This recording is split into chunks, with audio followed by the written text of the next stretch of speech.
Hi students, welcome to my channel. So இந்த வீடியோவில் பார்த்தீங்க அப்படின்னா 12ஆம் வகுப்பு இயற்பியல் மிக முக்கியமான வினாக்கள் தான் பார்க்க போகிறோம். அரையாண்டு தேர்வுக்கானது. அரையாண்டு தேர்வு மற்றும் பப்ளிக் எக்ஸாமுக்குமே உங்களுக்கு இதுதான் இம்பார்ட்டன்ட் கொஸ்டின்ஸ். ஸோ அதனால இந்த கொஸ்டின்ஸ் எல்லாத்தையும் நல்லா படிச்சுங்க. 12th standard physics half yearly exam and public எக்ஸாமுக்கான very important 2 mark 3 mark 5 mark question சொல்ல போகிறேன். For English medium and Tamil medium ரெண்டு மீடியத்துக்குமே தான் சொல்ல போகிறேன். ஸோ ரெண்டு மீடியத்துக்குமே தான் எப்படி அப்படிங்கிறத இந்த வீடியோவில் சொல்கிறேன். ஸோ வீடியோ ஃபுல்லாக பாருங்கள். ஸோ இதை தாண்டி உங்களுக்கு வேறு கொஸ்டின் வரவே வராது. ஐ எம் 100% நான் அதுக்கு சொல்லுவேன். ஸோ இதை தாண்டி வேறு கொஷின் உங்களுக்கு வராது. ஸோ இந்த கொஷினை மட்டும் நீங்கள் தரவாக படிச்சுக்கோங்க. நீங்கள் எந்த கொஷின் பேப்பர் வேணாலும் எடுத்து பாருங்கள். லாஸ்ட் இயர் நடந்த public exam, half yearly question பேப்பரில் அதுக்கு முன்னாடி நடந்த பப்ளிக் எக்ஸாம், எந்த கொஷின் பேப்பர் வேணாலும் இந்த வீடியோ பார்த்து முடிச்சுட்டு நீங்கள் எடுத்து பாருங்கள். நான் இப்போ இந்த வீடியோவில் சொன்ன கொஷின்ஸை தாண்டி வேறு கொஷின் அந்த எக்ஸாமில் இருந்திருக்காது. ஏன்னா அந்தளவுக்கு top most selected important question தான் நான் உங்ககிட்ட சொல்ல போகிறேன். ஸோ நான் புக்கை வச்சு தான் சொல்ல போகிறேன். தமிழ் மீடியத்துக்கு டேரெக்டாக கொஷின் வச்சு சொல்லிடுவேன். நீங்கள் எது வச்சு வேணாலும் நோட் பண்ணிக்கோங்க. உங்களுடைய நோட்ஸ் இல்லை புக்கு எதில் வேணாலும் எடுத்து கொஷினை மார்க் பண்ணிக்கோங்க. இங்கிலீஷ் மீடியம் ஸ்டூடெண்ட்ஸ் கைண்ட்லி உங்கள் புக்கை வந்து எடுத்துக்கங்க. தயவு செஞ்சு புக்கை எடுத்துக்கிட்டு இப்போ ஃபஸ்ட் யூனிட்டில் ஷார்ட் ஆன்சர் கொஷின், சிறு வினாக்கள்னா ஷார்ட் ஆன்சர் கொஷின், விரிவான விடை, நெடுவினாக்கள், பெருவினாக்கள் அந்த மாதிரி இருந்துச்சுன்னா long answer question. Okay, short answer கொஷினில் இப்போ ஃபஸ்ட்டு கொஷின், மின்னூட்டத்தின் குவாண்டமாக்கல் என்றால் என்ன? இது வந்து ஒரு இம்பார்ட்டண்டான கொஷின். அப்போ நீங்கள் வந்து உங்கள் புக்கில் வந்து ஃபஸ்ட்டு கொஸ்டினை மார்க் பண்ணிக்கோங்க. ஏன்னா இங்கே இங்கிலீஷ் தமிழ் மீடியம் புக்கில் தமிழில் இருக்கும், இங்கிலீஷ் மீடியம் புக்கில் இங்கிலீஷ் இருக்குமே தவிர கொஸ்டின் நம்பர் வந்து ரெண்டு பேருக்குமே சேம் கொஸ்டின் தான். ஸோ அதனால் வந்து கொஸ்டின் நம்பரை பார்த்து இங்கிலீஷ் மீடியம் ஸ்டூடெண்ட்ஸ் வந்து மார்க் பண்ணிக்கோங்க. இப்போ வாங்க வீடியோக்குள்ளே போகலாம்.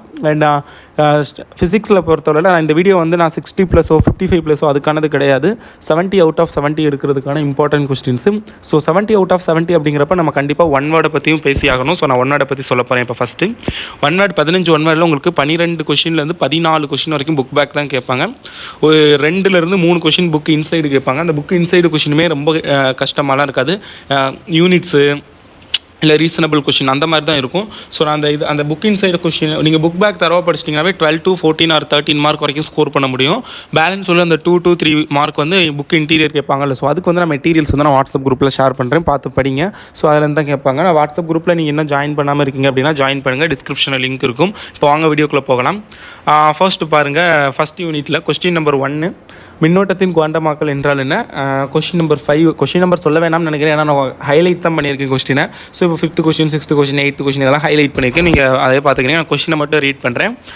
மின்புலம் வரையறு, மின்புல கோடுகள் என்றால் என்ன? மின் இருமுனை வரையறு, ஸோ அது பார்த்துக்கோங்க. நிலை மின்னழுத்தம் வரையறு பார்த்துக்கோங்க. நிலை மின்னழுத்த ஆற்றல் வரையறு பார்த்துக்கோங்க. மின்பாயம் வரையறு. நிலை மின்னழுத்த ஆற்றல் அடர்த்தி என்றால் என்ன பார்த்துக்கோங்க. மின் முனைவாக்கம் என்றால் என்ன? மின் தேக்கு திறன் வரையறு, அதன் அழகை தருக. ஒளி வட்ட மின்னிறக்கம் என்றால் என்ன பார்த்துக்கோங்க. ஸோ நான் ஒவ்வொரு யூனிட்லேயுமே வந்து 2 மார்க் 3 மார்க் வந்து இம்பார்ட்டன்ஸ் டேரெக்டாக சொல்லிட்டு போயிடுவேன். பட் 5 மார்க் நான் சொல்லல மட்டும் அதில் வந்து பர்டிகுலர் 5 மார்க். ஏன்னா எந்த யூனிட்டாக இருந்தாலுமே அதில் ஒரு சில 5 மார்க் வந்து ரிப்பீட்டடாக எக்ஸாமில் கேட்டுக்கிட்டே இருப்பாங்க. மாற்றி எல்லா பப்ளிக் எக்ஸாம்லேயும் கேட்பாங்க, எல்லா ஹாஃப் இயர்லி எக்ஸாம்லேயும் கேட்பாங்க. ஸோ அந்த மாதிரி இம்பார்ட்டன்ட் கொஷின்ஸ் இருக்குது. ஸோ அதெல்லாம் வந்து நான் தனியாக எப்படி சொல்கிறதுனா ஹைலைட் பண்ணி சொல்லுவேன். ஸோ அதெல்லாம் வந்து நீங்கள் கரெக்டாக நோட் பண்ணி வச்சுக்கோங்க. அதுக்கு ஒரு 2 ஸ்டார் கூட போட்டு வச்சுக்கோங்க. ஓகேங்களா? இப்போ அதே ஃபஸ்ட் யூனிட்லேருந்து பார்க்கல உங்களுக்கு வந்து கூலும் விதி மற்றும் அதன் பல்வேறு தன்மைகள் குறித்து விரிவாக கூறுக பார்த்துக்கோங்க. மின் இருமுனை ஒன்றினால் அதன் அச்சுக்கோடு மற்றும் நடுவரை கோட்டில் ஏற்படும் மின்புலத்தை கணக்கிடுக. இது ரொம்ப இம்பார்ட்டண்டான ஒரு ரிப்பீட்டட் கொஸ்டின். இப்படி ஒரு கன்ஃபார்ம் கொஸ்டின் சொல்லுவேன்னு சொன்னேன். ஸோ அந்த மாதிரி தான் இது வந்து ஒரு கன்ஃபார்மான ரிப்பீட்டட் இம்பார்ட்டன்ட் கொஸ்டின் பார்த்துக்கோங்க. அடுத்து புள்ளி மின் துகள் ஒன்றினால் ஏற்படும் நிலை மின்னழுத்தத்திற்கான கோவையை பெறுக. இதுவும் ரொம்ப முக்கியமான ஒரு கன்ஃபார்ம் இம்பார்ட்டன்ட் கொஸ்டின். அடுத்து மின் இருமுனை ஒன்றினால் ஏற்படும் நிலை மின்னழுத்தத்திற்கான கோவையை பெறுக பார்த்துக்கோங்க. அடுத்து வாண்டிகிராஃப் இயற்றியின் அமைப்பு மற்றும் வேலை செய்யும் விதத்தை விரிவாக விளக்கும். வாண்டிகிராஃப் ஜென்ரேட்டர் ரொம்ப இம்பார்ட்டண்டான கொஸ்டின், ஒரு கன்ஃபார்ம் ரிப்பீட்டட் கொஸ்டின். இந்த யூனிட்டில் இந்த கொஸ்டின் திரும்ப கேட்டுக்கிட்டே இருப்பாங்க. ஸோ அந்தளவுக்கு இம்பார்ட்டன்ட் பார்த்துங்க. அப்புறம் 10th கொஸ்டின், கூலும் விதியிலிருந்து காஸ் விதியை பெறுக. இதெல்லாம் பார்த்துக்கங்க. ஓகேங்களா?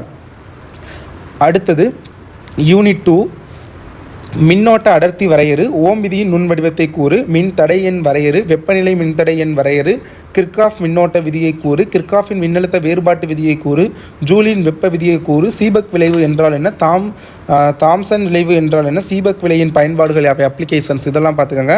5 மார்க்கு பொறுத்தளவில் மின்னோட்டத்தின் நுண்மாதிரி கொள்கை விவரித்து அதிலிருந்து ஓம் விதியின் நுண் வடிவத்தை பெறுக. ஒரு ரிப்பீட்டட் இம்பார்ட்டன்ட் 5 மார்க் கொஸ்டின் பார்த்துக்கோங்க. ஸோ அடுத்தது வீட் ஸ்டோன் சமணச்சுற்று. இதுதான் செகண்ட் யூனிட்டில் கன்ஃபார்மாக கேட்கக்கூடிய ஒரு இம்பார்ட்டன்ட் கொஸ்டின்.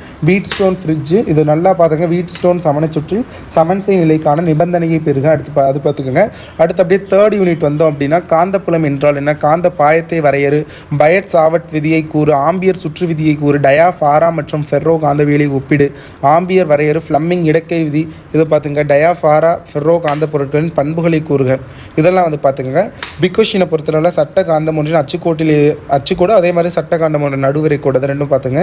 சைக்ளோட்ரான், இது ஒரு ரிப்பீட்டட் இம்பார்ட்டன்ட் கொஸ்டின். இந்த யூனிட்டை பொறுத்தளவில் சைக்ளோட்ரான் இயங்கும் முறையை விரிவாக விளக்கும். நிறைய தடவை எக்ஸாமில் வந்து கேட்டிருக்காங்க. At the same time galvanometer ஒன்றை அம்மீட்டர் மற்றும் வேர்ல்டு மீட்டராக எவ்வாறு மாற்றுவா, இதுவும் ரொம்ப ரொம்ப இம்பார்ட்டன்ட் ரிப்பீட்டட் கொஸ்டின். பட் அந்த சைக்ளோட்ரான் 5 மார்க், இது வந்து 5 மார்க் கேட்க மாட்டாங்க. கால்வனாமீட்டர் எவ்வாறு அம்மீட்டராக மாற்றுவா அப்படின்னு ஒன்று மட்டும் 3 மார்க்கில் கேட்பாங்க. இல்லாட்டி வேர்ல்டு மீட்டர் எப்படி மாற்றுறதுன்னு 3 மார்க்கில் கேட்பாங்க. 5 மார்க்கில் கேட்டதில்லை. ஸோ பார்த்துக்கோங்க. நெக்ஸ்ட் யூனிட் வந்தோம் அப்படின்னா மின்காந்த தூண்டல் என்றால் என்ன, லென்ஸ் விதியை கூறு, தன்மின் தூண்டல் என்றால் என்ன, மின் தூண்டல் எண்ணின் அலகை வரையறு, பரிமாற்று மின் தூண்டல் என்றால் என்ன, ஏசி மின்னியற்றி நிலையான சுருளி அந்த இது பார்த்துக்கோங்க. அடுத்து ஒரு மாறுதிசை மின்னோட்டத்தின் சராசரி மதிப்பை வரையறு பார்த்துக்கோங்க. கட்ட வெக்டர்கள் என்றால் என்ன, மின் ஒத்ததிர்வு வரையறு, ஒத்ததிர்வு அதிர்வெண் என்றால் என்ன, கியூ ஃபேக்டர் ரொம்ப ரொம்ப இம்பார்ட்டன்ட், கியூ காரணி, எல்சி அலைவுகள் என்றால் என்ன, இதெல்லாம் பார்த்துக்கோங்க. 2 மார்க் 3 மார்க்கில். 5 மார்க் அப்படின்னு பார்க்கையில் இந்த யூனிட்டில் தேவையான படத்துடன் ஒரு கட்ட ஏசி மின்னியற்றியின் செயல்பாட்டை விளக்க ஒரு இம்பார்ட்டன்ட் ரிப்பீட்டட் கொஸ்டின். அடுத்து மின்மாற்றியின் அமைப்பு மற்றும் செயல்பாடும் விதம். அடுத்து தொடர் ஆர்எல்சி ஒரு கன்ஃபார்ம் இம்பார்ட்டன்ட் ரிப்பீட்டடான ஒரு 5 மார்க்கு. தொடர் ஆர்எல்சி சுற்றி செலுத்தப்பட்ட மின்னழுத்த வேறுபாடு மற்றும் மின்னோட்டம் இடையே உள்ள கட்ட கோணத்திற்கான சமன்பாட்டை தெரியும், ஒரு இம்பார்ட்டண்டான கொஸ்டின். அப்புறம் இதில் வேறு எதுவும் கொஸ்டின் கிடையாது. அடுத்த யூனிட் பாருங்கள். இடப்பெயர்ச்சி மின்னோட்டம் என்றால் என்ன, மின்காந்த அலைகள் என்றால் என்ன, அது ரெண்டும் பார்த்துக்கோங்க. அடுத்து காந்தவியலில் காசு விதியை பற்றி குறிப்பு வரைக்கும் பார்த்துக்கோங்க. வேறு நெடுவினாவை பொறுத்தவரை மின்காந்த அலைகளின் பண்புகளை கூறுக, வெளியீடு நிறமாலை, உட்கர் நிறமாலை, இதை மட்டும் பார்த்துங்க. வால்யூம் 1ல் இதுதான் இம்பார்ட்டன்ட் கொஸ்டின். ஸோ எப்போ இங்கிலீஷ் மீடியம் புக்கை வச்சு தான் சொல்லுவோம். இதோட தமிழ் மீடியம் புக்கை வச்சு சொல்கிறேன். ஸோ தமிழ் மீடியம் ஸ்டூடெண்ட்ஸ் கேட்டுகிட்டே இருந்தீங்க, நீங்கள் தமிழ் மீடியம் புக்கை வச்சுலாம் சொல்ல மாட்டீங்களா அப்படிங்கிற மாதிரி. ஸோ அதனால தான். ஸோ தயவு செஞ்சு இந்த வீடியோக்கு ஒரு லைக் பண்ணிவிட்டு வீடியோ பாருங்கள். வால்யூம் 2ல் 6th யூனிட் பாருங்கள். கொஸ்டின் வந்து செகண்ட் கொஸ்டின், கோளக ஆடியில் எஃப் மற்றும் ஆருக்கு இடையான தொடர்பு, ஸ்னெல் விதி பார்த்துக்கோங்க.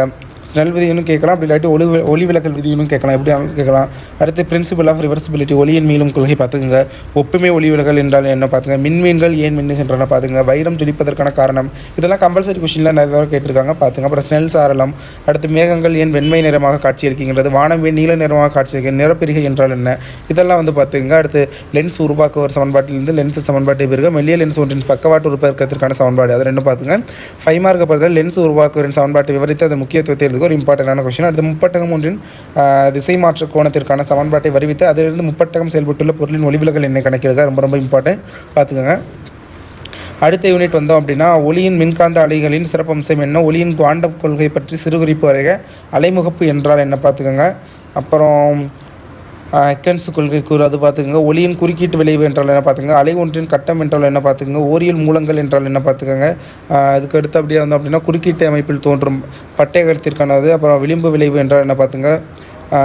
ஃபெனல் தொலைவு என்றால் என்ன, அதற்கான சமன்பாடு பார்த்துங்க. தலைவிளைவு என்றால் என்ன பார்த்துங்க.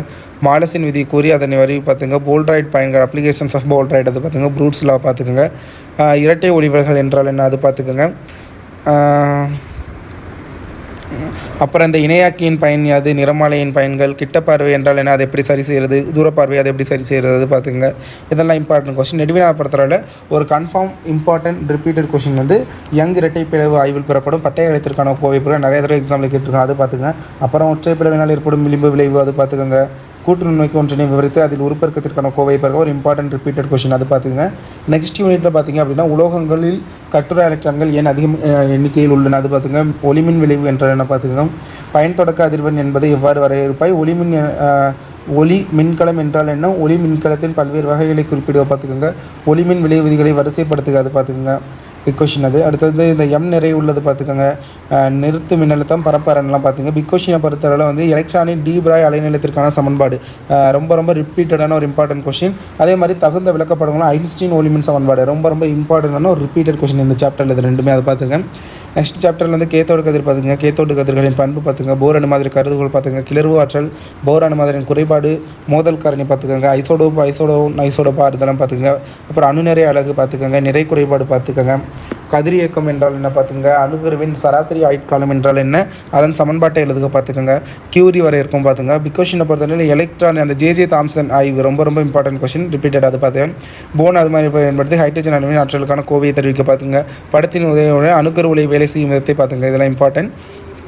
அடுத்த நெக்ஸ்ட் யூனிட்டில் வந்து விளக்கப்பட்ட ஆற்றல் இடைவெளி வரையறு மாசூட்டல் என்பதன் பொருள் பார்த்துங்க. ஒரு டயோடு ஒரு திசை கருவி என அழைக்கப்படுகிறது. அதுக்கான காரணத்தோடு விளக்கணும். ஸோ அடுத்தது வந்து என்பிஎன் டிரான்சிஸ்டர் மின்னோட்ட பாய்வு பற்றி விளக்குகள். லாஜிக் கேட்டுகள் என்றால் என்ன பார்த்துங்க. நார் மற்றும் நான் கேட்டுகள் பொது கேட்டுகள் என அழைக்கப்படுவது ஏன், அதுக்கான ரீசன். அடுத்து மின்னழுத்த அரண் வரையறு. திருத்துதல் என்றால் என்ன, பண்பேற்றம் வரையறு, தாவு தொலைவு வரையறு, ரேடாரின் பயன்கள், ரேடார் என்பது எதனை குறிக்கிறது, இதெல்லாம் வந்து பார்த்துக்குங்க. ஸோ அப்படியே வந்தோம் அப்படின்னா பிக் கொஸ்டினை பொறுத்தவரை ஒரு அரை அலைத்திரத்தின் படம் ரிப்பீட்டட் இம்பார்ட்டன்ட் கொஸ்டின், அடுத்து முழு அலைத்திரத்தி ரிப்பீட்டட் இம்பார்ட்டன்ட் கொஸ்டின், இது ரெண்டும் பார்த்துங்க. அப்புறம் டிமார்க்கின் முதல் மற்றும் இரண்டாவது தேற்றங்களை கூறி நிரூபிக்கும் ஒரு இம்பார்ட்டன்ட் ஈஸியான கொஸ்டின் தான். அடுத்த யூனிட்டில் பார்த்தோம் அப்படின்னா நானோ அறிவியல் மற்றும் நானோ தொழில்நுட்பம், இதான் லாஸ்ட் யூனிட். வேறுபடுத்துக. ரோபோக்கள் உருவாக்க எக்கு எண் தேர்வு செய்யப்படுகிறது. கருதுகோள்கள் என்றால் என்ன, துணை அணுகுகள் அவை, அதெல்லாம் பார்த்துங்க. விரிவான விடைய பொறுத்தவரையில் ரோபோக்களின் முக்கிய பாகங்கள் செயல்படும் விதம், பல்வேறு துறைகளில் நானோ பொருட்களின் பயன்பாடு, இது மட்டும் பார்த்துங்க. இந்த கொஸ்டின்ஸ்லாம் தான் இம்பார்ட்டன்ட். பப்ளிக் எக்ஸாமுக்கு பார்த்தீங்க அப்படின்னா 2 மார்க் 3 மார்க் 5 மார்க் எல்லாத்துலேயும் டாப் 10 கொஸ்டின்ஸ் அப்லோட் பண்ணுவேன். இது வந்து ஓவரால் இம்பார்ட்டன்ட் கொஸ்டின்ஸ், இதுதான் பப்ளிக் எக்ஸாமுக்கு. பட் இதிலிருந்து டாப் 10 கொஸ்டின்ஸ் நான் பப்ளிக் எக்ஸாம் டைத்தில் ஜனவரி மந்த் அப்லோட் பண்ணுவேன். ஸோ பார்க்குறதுக்கு மறக்காம சேனலை சப்ஸ்கிரைப் பண்ணுங்கள். தேங்க்யூ.